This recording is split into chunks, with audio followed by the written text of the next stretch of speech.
Welcome back. Today we're gonna make some mushroom gravy.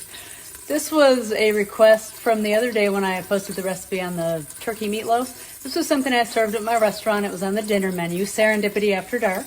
And the great thing about this gravy is that it's totally vegan, so it can be served with anything. On my menu, it went both ways. We served it with the turkey meatloaf, and we also served it with a mushroom veggie nut loaf. So I had a vegan option as well as a carnivore option.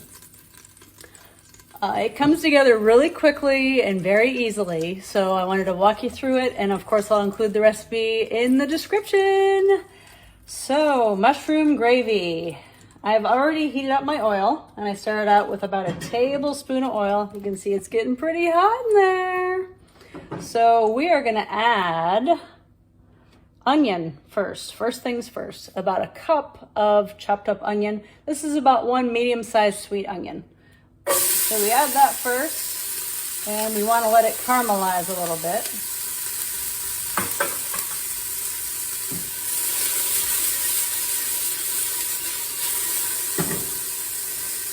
And we can just start adding the other ingredients because, yes, it's going to caramelize, but also it's going to cook further when we get the gravy all put together with the liquid. Which I forgot the water. You're going to have to hold on a second when I pause to get some water. Okay. Anyway, off on a tangent. So I started out with a cup of diced up sweet onion, and you can see it's already nice and brown. The magic of iPhone videos. And then I'm going to add about 8 ounces of sliced mushrooms. And I got them pre-sliced, make it easy. I'm doing this at about a medium heat. We're just gonna saute it a little bit. I'll bring you down here so you can see.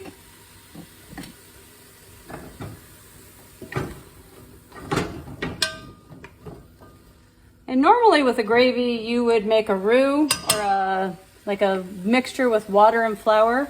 This is so easy. We literally just add it to the vegetables and then add the water on top of that. So I'm going to add about a 1/4 cup of Bob's Red Mill, all-purpose gluten-free flour. Try to show you that without burning myself. There it is. 1/4 cup of that.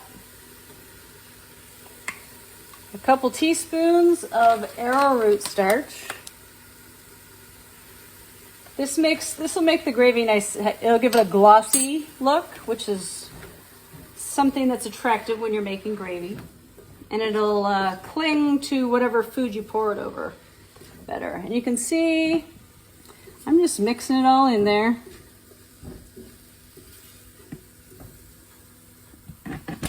Okay. Then we have my favorite seasoning of all time, which I can't find. There it is. Costco no salt all-purpose seasoning, along with a teaspoon of Himalayan salt. I like the no salt seasoning because I have the option to add good quality salt, which is what we want. We always want salt with color. You can see it's getting nice and crusty on the bottom. That's what you want. That's where the flavor is for when we add our liquid.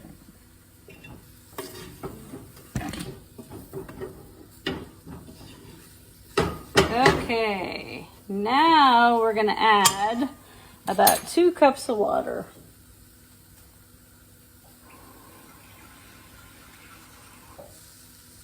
One.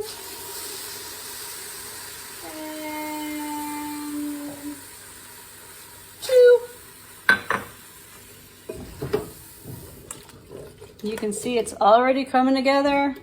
It thickens almost instantly. Of course, you want to cook it for at least a few minutes to make sure you cook that raw flour. Even though it's gluten-free and it's sorghum and garbanzo bean, it's still raw flour, and you want to make sure you cook the rawness out of it. Get it all nice and juicy.